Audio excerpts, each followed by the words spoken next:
But I think the technician, you got to ask yourself, why you're getting into this industry in the first place, or what drove you to get into the industry in the first place. I mean, I kind of preach the same thing over and over, but I wanted to get into the detailing business so I can be in control of my schedule and my time.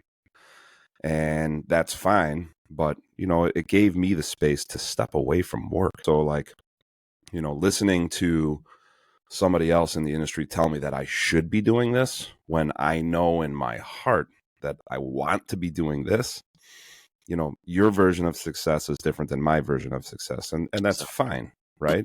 So I think going back to what I originally said, when you get into this industry, you got to figure out really why you wanted to get into it in the first place. So right. I got into the industry, and now, I mean, I've always been in the industry, but when I mean, got into being a full-time service provider versus kind of like a sales technician, it opened up a lot of new doors for me.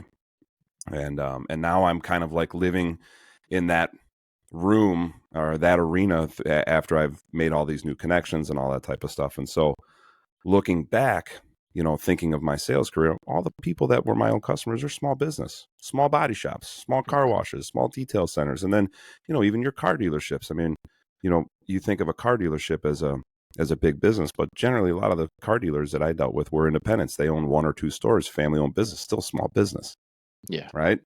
Still small business. So I think, getting into the industry, you got to figure out why you want to get into it in the first place.